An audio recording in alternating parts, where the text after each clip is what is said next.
नमस्कार दोस्तों। आज हम प्रारंभ कर रहे हैं यूएसएफडी का chapter number 1, rail defects and their codification. जैसा कि आप सभी जानते हैं, परमानेंट वे के लिए रेल एक इम्पॉर्टेंट और क्रिटिकल कंपोनेंट है। द मोस्ट इम्पॉर्टेंट और क्रिटिकल कंपोनेंट जो परमानेंट वे का है वह रेल होता है। Most common cause of the rail failure is the fatigue failure. नमस्कार दोस्तों, आज हम बात करने वाले हैं चैप्टर 1 यूएसएफडी मैनुअल। विषय है rail defects and their codification. आज के वीडियो में हम रेल डिफेक्ट्स के बारे में बात करेंगे। कोडिफिकेशन के लिए हम इसके अगले पार्ट में बात करेंगे। जैसा कि आप सभी जानते हैं कि परमानेंट वे का जो सबसे इंपॉर्टेंट और क्रिटिकल कंपोनेंट है वह है रेल। और इसमें इस रेल फेलियर का जो बेसिक रीजन होता है, जो मेन रीजन होता है, कॉमन रीजन होता है, वो होता है फटीग फ्रैक्चर। और इन सब के पीछे जो कारण होता है वो होते हैं, या तो मटेरियल में इम्परफेक्शन मौजूद होता है, या नहीं तो सर्विस के दौरान उनमें क्रैक्स का फॉर्मेशन हो जाता है। तो बेसिकली दो रीजन ही होते हैं, या तो मटेरियल में ही कोई डिफेक्ट हो या सर्विस के दौरान उसमें से कोई डिफेक्ट पैदा हो जाए। तो हम इन दो भागों में मुख्यतः इसे वर्गीकृत कर सकते हैं।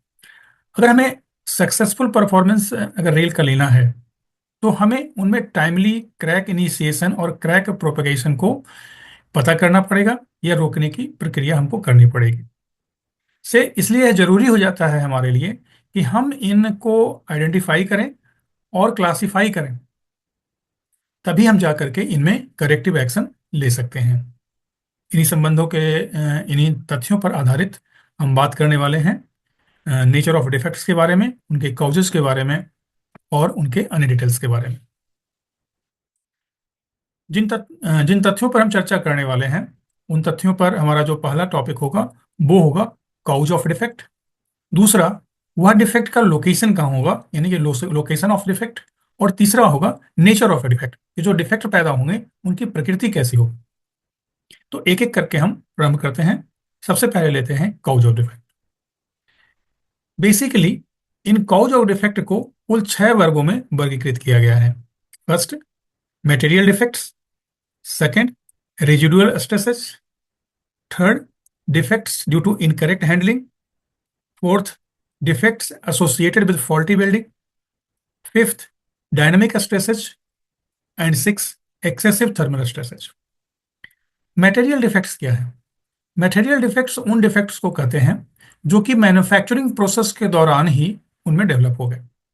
जैसे कि इंक्लूजन्स हो सकता है, नॉन मेटालिक इंक्लूजन्स हो सकता है, हाइड्रोजन फ्लैक्स हो सकते हैं, रोलिंग मार्क्स में हो सकते हैं, गाइड मार्क्स हो सकते हैं। तो इस प्रकार के जो डिफेक्ट्स हैं ये इनकी मैन्युफैक्चरिंग के टाइम में ही रह जाते हैं। दूसरा होता है रेजिडुअल स्ट्रेसेस। रेजिडुअल स्ट्रेसेस भी मैन्युफैक्चरिंग के दौरान में ही उत्पन्न होते हैं। वह उनकी प्रक्रिया के दौरान हो सकते हैं, जैसे कि कूलिंग के दौरान में, रोलिंग के दौरान में, गैस प्रेसिंग के दौरान में, स्ट्रेटनिंग के दौरान में। इन समय में इनमें स्ट्रेस डेवलप रह जाते हैं। तीसरा, defects due to incorrect handling. इन रेलों में कई ऐसे डिफेक्ट्स से पैदा हो जाते हैं जो मिस हैंडलिंग के कारण होते हैं। जैसे कि इनमें प्लास्टिक डिफॉर्मेशन हो सकता है, स्कोरिंग हो सकता है, डेंटिंग हो सकता है। Defects associated with faulty building. Building करने के दौरान भी उनमें डिफेक्ट्स पैदा हो सकते हैं, जैसे कि उनमें gas pores, lack of fusion type के डिफेक्ट, इंक्लूजन्स, क्रैक्स, ऐसे डिफेक्ट बिल्डिंग के दौरान में पैदा हो जाते हैं। Dynamic stresses. डायनामिक स्ट्रेसेस होने का जो मूल कारण होता है वह होता है वर्टिकल और लैटरल लोड, खासतौर पर जो व्हीकल्स के द्वारा। और कैसे व्हीकल्स हैं?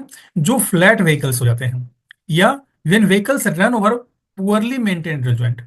जब बैड मेंटेन्ड जॉइंट के या पुअरली मेंटेन्ड रेल जॉइंट के ऊपर से व्हील पास करती है या फ्लैट व्हील पास करती है, उसके कारण वर्टिकल और लैटरल लोड के कारण डायनामिक स्ट्रेस पैदा हो जाते हैं। तो ये डिफेक्ट का कारण हो जाते हैं। और आखिर में एक्सेसिव थर्मल स्ट्रेसेस, अत्यधिक गर्मी के कारण जो स्ट्रेस पैदा होते हैं। तो रेल टेम्परेचर में वेरिएशन होने के कारण, रेलों में एक्सेसिव रेल टेम्परेचर के वेरिएशन होने के कारण, जो कि उसकी स्पेसिफाइड लिमिट है, हर वस्तु जो बनती है उसका एक उसको टेम्परेचर को बियर करने की एक क्षमता होती है। उस क्षमता से अधिक अगर उसका एक्सपेंशन अगर हो जाता है या कॉन्ट्रैक्शन होता है, तो उसके कारण जो एक्सेसिव थर्मल स्ट्रेसेस होते हैं, इसके कारण भी डिफेक्ट्स पैदा होते हैं। ये हमारे 6 प्रकार के जो डिफेक्ट्स के कारण थे, इन्हें हमें स्पेशली ध्यान रखना है। First one, material defects, residual defects, defects due to incorrect handling, defects associated with faulty welding, dynamic stresses और एक्सेसिव थर्मल स्ट्रेसेस। ये मूल 6 ऐसे कारण हैं जिनके कारण रेलों में डिफेक्ट पैदा होते हैं। इन डिफेक्ट्स का लोकेशन कहाँ हो सकता है, कहाँ से पैदा होते हैं? तो पहला, ऐसे डिफेक्ट जो कि रेल इंड से उत्पन्न होते हैं, defects emanating from the rail end से ये डिफेक्ट उत्पन्न होते हैं, या तो ऐसा हो सकता है कि ये डिफेक्ट रेल इंड पर जाकर के समाप्त हो रहे हैं। दूसरा, defects observe with in face plated zone, face plated zone के अंदर में, यानी उन जोन के अंतराल में, जोन के ड्यूरेशन में, या जहां पर उसका जोन है, फेस प्लेट का जितना जोन पड़ता है उनमें डिफेक्ट्स ऑब्जर्व होते हैं। जैसे कि इनका जो कॉमन इशूज होता है, लूज बोल्ट के कारण होते हैं, कोरोजन के कारण होते हैं, ज्वाइंट्स के नियर अगर कोई क्रैक्स होता है उसके कारण ये सारे होते हैं यहाँ पर। और तीसरी कैटेगरी उनमें रखी जा सकती है जो इन दोनों से अलग हो सकती है। तो जैसे कि मिड रेल क्रैक्स हो गए, इंटरनल हाइड्रोजन इंड्यूस डिफेक्ट हो गए, इस प्रकार के डिफेक्ट्स। तो ये डिफेक्ट्स के लोकेशन है, यानी कि इन जगहों पर डिफेक्ट्स पैदा होता है, ये हमें कैटेगराइज करने में हेल्प करते हैं। और हमारा तीसरा पॉइंट है नेचर ऑफ डिफेक्ट्स। इसे हम दो भाग में वर्गीकृत करेंगे, nature of defects in rails और nature of defects in weld. तो सबसे पहले हम nature of defects in rail के बारे में चर्चा करते हैं। पहला डिफेक्ट्स है, वो है हॉरिजेंटल क्रैक इन हेड, यानी हेड में हॉरिजेंटल क्रैक डेवलप हो जाना। Generally these cracks runs parallel to the rail table, यह रेल टेबल के पैरेलल में इस प्रकार क्रैक्स डेवलप होता है, और इसकी जो डेप्थ रहती है वो टॉप टेबल से 10 से 20 नीचे होती है। धीरे धीरे इसके कारण से मटेरियल का सेपरेशन हो सकता है, और ऐसी जगहों पर आप रेल हेड पर क्रशिंग ऑब्जर्व कर सकते हैं। तो हॉरिजेंटल क्रैक्शन अगर इन हेड होगा तो उसके कारण ये चीज आपको देखने को मिलेगी। अब सवाल उत्पन्न होता है कि हॉरिजेंटल क्रैक्स इन हेड में या किन कारणों से ये होता है? तो पहला कारण है नॉन मेटेलिक इंक्लूजन, यानी कि इन रेलों के अंदर में कोई नॉन मेटेलिक इंक्लूजन हो गया हो। दूसरा, abnormal vertical service stresses develop हो गई हो। तो इन दोनों कारणों से हॉरिजेंटल क्रैक्स हेड में डेवलप होते हैं। सामान्यतः इन क्रैक्स को आसानी से यूएसएफडी के द्वारा डिटेक्ट किया जा सकता है। दूसरा, vertical longitudinal split in head. इस प्रकार के defects parallel to the longitudinal axis of the rail होते हैं, यानी रेल के लॉन्गिट्यूडनल एक्सिस के ये पैरेलल होते हैं। यह डेवलप करते हैं इंटरनली, और इनका अर्ली डिटेक्शन काफी डिफिकल्ट होता है, यानी शुरुआती चरणों में इनको आइडेंटिफाई करना यूएसएफडी टेस्टिंग के दौरान में बहुत ही मुश्किल होता है। मुख्य कारण इसको होते हैं, इनमें भी नॉन मेटेलिक इंक्लूजन इनका एक मुख्य कारण है, पुअर मेंटेनेंस ऑफ जॉइंट्स ये भी इनका मुख्य कारण है, और हाईली यानी हाई डायनामिक स्ट्रेस के कारण भी ये डेवलप होते हैं। तो vertical longitudinal split in head के 3 मुख्य कारण हैं, non metallic inclusions, poor maintenance of joints और हाई डायनामिक स्ट्रेसेस। जैसा कि ऊपर में हमने बात किया था कि अर्ली डिटेक्शन इसका डिफिकल्ट होता है, तो USFD cannot easily detect this defect in early stages. तो अर्ली स्टेज में इसे डिटेक्ट करना मुश्किल हो जाता है, बाद में जब ज़्यादा डेवलप हो जाते हैं तब इसे डिटेक्ट किया जा सकता है। और ऐसा इसका मूल कारण होता है कि इसमें ओरिएंटेशन सही नहीं मिल पाता है, जो अर्ली स्टेज में अनफेवरेबल ओरिएंटेशन के कारण यूएसएफडी के इंस्पेक्शन में इसे पता चलाना बहुत ही मुश्किल होता है। तीसरा डिफेक्ट है, नेचर ऑफ डिफेक्ट है horizontal crack in head wave junction, यानी हेड और वेव के जंक्शन पर हॉरिजेंटल क्रैक्स का डेवलप हो जाना। जनरली जैसा कि नाम से स्पष्ट है, यह हेड और वेव के जंक्शन पर ये क्रैक्स डेवलप होते हैं, और यह रेल हेड सेपरेशन को लीड करते हैं, यानी इनके कारण रेल हेड का सेपरेशन हो सकता है, हेड निकल सकता है। मूल जो कारण इसके होते हैं वो फ्लैट व्हील्स, दूसरा पुअर फिश प्लेटेड ज्वाइंट, ये भी एक इसका कारण है, तीसरा नॉन मेटेलिक इंक्लूजन, और चौथा हाई रेजिडुअल स्ट्रेसेस। तो ये बेसिक जो 4 मूल कारण हैं horizontal cracks eight head wave junction के। इन डिफेक्ट्स को यूएसएफडी के द्वारा आसानी से डिटेक्ट किया जा सकता है। Horizontal crack at web foot junction, अब हमने देखा पिछले बार में, अब इसमें देख रहे हैं वेव फुट जंक्शन के बारे में। यहाँ हॉरिजेंटल क्रैक्स डेवलप हो रहा है वेव और फुट के जंक्शन पर। जैसा कि अब इसके नाम से स्पष्ट है कि ये वेव और फुट के जंक्शन पर इस प्रकार के क्रैक्स डेवलप होते हैं, और यह हेड और फुट दोनों तरफ एक्सटेंड हो सकते हैं। यानी इनका डेवलपमेंट तो बेव और फुट की तरफ होता है, बेव और फुट के जंक्शन पर होता है, पर वहां से वो डेवलप करते हुए फुट की तरफ भी जा सकते हैं और हेड की तरफ भी जा सकते हैं। इनके जो मूल कारण होते हैं उनमें रहता है हाई वर्टिकल और लैटरल डायनामिक लोड, और दूसरा scoring and high residual stresses. तो यही वो मूल कारण है जिनके कारण हॉरिजेंटल क्रैक बे फुट जंक्शन पर डेवलप होते हैं। इन डिफेक्ट्स को आसानी से यूएसएफडी के द्वारा आइडेंटिफाई किया जा सकता है। अगला डिफेक्ट है, nature of defect, vertical longitudinal split of wave. यहां देख रहे हैं वेव का वर्टिकल लॉन्गिट्यूडनल स्प्लिट हो जाना। तो इस प्रकार के जो क्रैक्स होते हैं ये वर्टिकली एलोंग द वेव होते हैं। बड़ा ध्यानपूर्वक समझने की जरूरत है, वर्टिकली हो रहे हैं, एलोंग द वेव हो रहे हैं, और primarily caused by the non metallic inclusion and wheel flat. तो जो बेसिकली जो मूल कारण है वह है कि नॉन मेटेलिक इंक्लूजन और व्हील फ्लैट। जैसा कि अभी हम डिस्कस कर चुके हैं, इसी को हम नीचे बात कर रहे हैं मेन कॉजेज में, heavy accumulation of non metallic inclusion और फ्लैट्स इन व्हील फ्लैट्स। क्या इनको डिटेक्ट आसानी से किया जा सकता है? तो इसमें इस बात का ध्यान रखा जाना होता है कि अगर डिफेक्ट सीवियर है तो तब तो यह यूएसएफडी के द्वारा रेल टॉप से डिटेक्ट हो जाता है, पर अगर माइनर डिफेक्ट है तो फिर इसे हैंड प्रोबिंग की आवश्यकता पड़ती है। अगला डिफेक्ट है bolt hole crack. Nature of defect है बोल्ट होल क्रैक। जैसा कि नाम से स्पष्ट है, बोल्ट होल में क्रैक। ये क्रैक्स जनरली डायगनली डेवलप होते हैं और फिर एक्सटेंड करते हुए हेड और फुट की ओर बढ़ जाते हैं। इनके जो मूल कारण है, पहला या तो ये पुअर मेंटेनेंस ऑफ जॉइंट रहा होगा, एक बहुत ही महत्वपूर्ण कारण है अनचैम्फर्ड फिश बोल्ट होल का, और तीसरा स्ट्रेस कंसंट्रेशन का। तो सबसे पहला है poor maintenance of joint, joint के अच्छे मेंटेनेंस नहीं किए गए हों, और एक बहुत ही महत्वपूर्ण कारण रहता है कि बोल्ट होल जब ड्रिलिंग किया गया हो तो उसे चैम्फरिंग ना किया होगा, और स्ट्रेस कंसंट्रेशन के कारण हो सकता है। इन डिफेक्ट्स को आसानी से यूएसएफडी के द्वारा डिटेक्ट किया जा सकता है, और इसे 70 डिग्री के प्रोब से आसानी से इसे डिटेक्ट कर सकते हैं। नॉर्मल प्रोब से भी इसे होता है, पर इट इंडिकेट करता है as a diminished back wall echo. Transverse fracture with apparent origin. इस डिफेक्ट का नाम है transverse fracture without apparent origin. इस प्रकार के क्रैक्स जो होते हैं सडनली डेवलप होते हैं, खासतौर पर विंटर के टाइम में, और ओरिजिनेट करते हैं माइक्रोस्कोपिक फ्लॉ से, मैंने बहुत ही छोटा फ्लॉ होता है, वहां से बढ़ते बढ़ते ये बढ़ सकते हैं, या तो ये इम्बेडेड रहते हैं या सरफेस पर भी हो सकते हैं। तो यह जो मेन कॉज है कोई माइक्रोस्कोपिक फ्लो होगा, उससे ये डेवलप हो सकते हैं मेन कारण, और लो फ्रैक्चर टफनेस हो सकता है। इस प्रकार के डिफेक्ट्स को डिटेक्ट करना यूएसएफडी का द्वारा होता है अपने सर्विस कंडीशन के समय।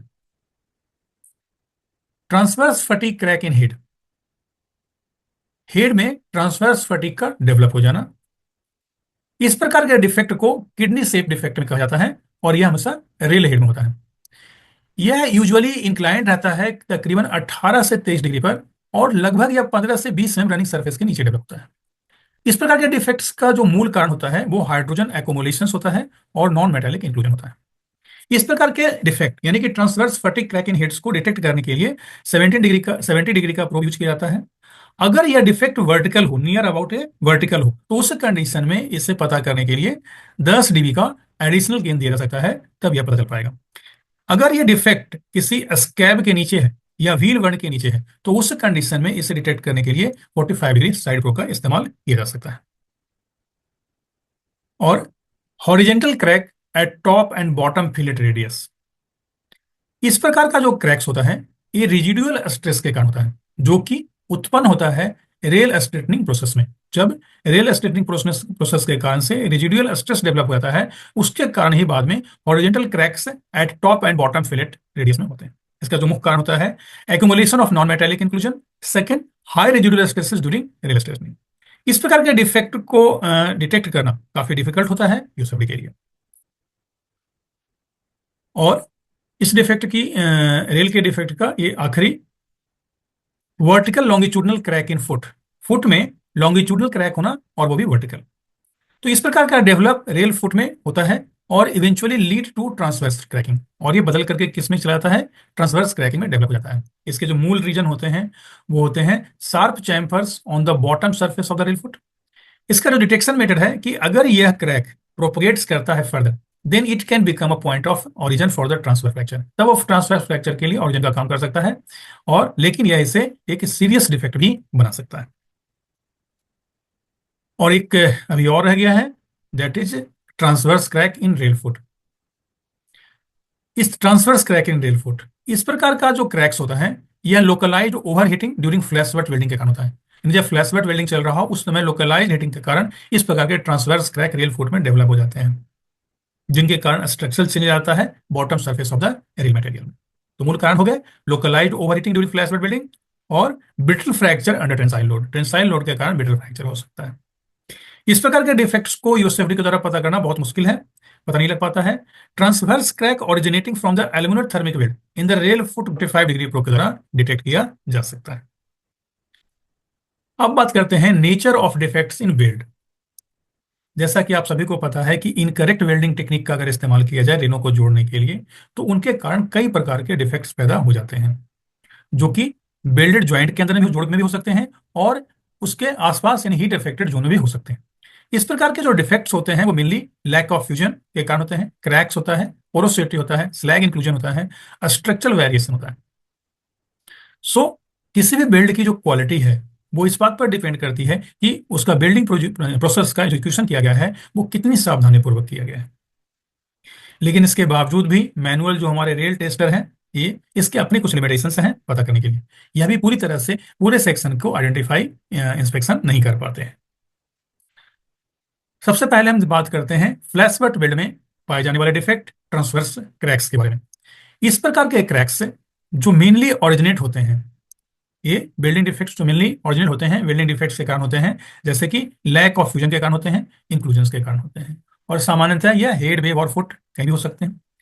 जैसा कि स्पष्ट हुआ, इसके मूल कारण क्या हो गए, लैक ऑफ फ्यूजन हो गया, इंक्लूजन ऑफ इम्प्योरिटीज हो गया, और हाई रेजिडुअल स्ट्रेस होता है, जिनके कारण भी ट्रांसवर्स क्रैक डेवलप हो सकते हैं। अगर यूएसएफडी टेस्टिंग को काफी इफेक्टिव मोड में हाईली इफेक्टिव होता है इस प्रकार के क्रैक्स को पता करने के लिए, आसानी से पता लगाया जा सकता है। दूसरा, हॉरिजेंटल क्रैक्स इन फ्लैश वेल्ड। इस प्रकार के क्रैक्स वेव रीजन में डेवलप होते हैं और प्रोपोगेट कर सकते हैं, यानी बढ़ते बढ़ सकते हैं हेड और फुट डायरेक्शन में कर सकते हैं। इसका जो मूल कारण होता है वो लार्ज टेंसाइल रेजिडुअल स्ट्रेस होता है, जो कि वर्टिकल डायरेक्शन में एक्ट कर रहा होता है। इस प्रकार के क्रैक्स को यूएसएफडी के द्वारा आसानी से आइडेंटिफाई किया जा सकता है। अब बात करें डिफेक्ट्स इन वेल्ड्स के बारे में।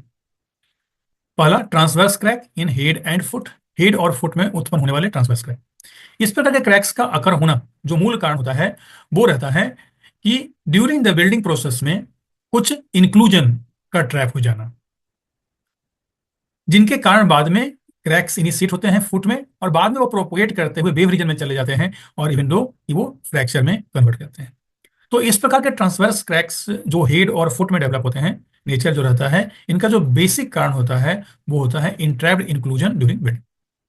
इस प्रकार के क्रैक्स को यूएसएफडी के द्वारा आसानी से आइडेंटिफाई किया जा सकता है। दूसरा डिफेक्ट है वेल्ड का horizontal crack in wave. Wave में हॉरिजेंटल क्रैक्स का डेवलप हो जाना। इस प्रकार के क्रैक्स वहां डेवलप होते हैं जहां पर कि rail end with bolt holes have not been removed, यानी कि एटी वेल्ड करने के दौरान में जब बोल्ट होल वाले रेल इंड्स को काट करके न निकाला गया हो। इन होल्स के कारण अनफेवरेबल स्ट्रेस डिस्ट्रीब्यूशन होता है, उसका मूल कारण रहता है नॉन यूनिफॉर्म कूलिंग, और फाइनली जाकर के वो क्रैक्स में डेवलप हो जाता है।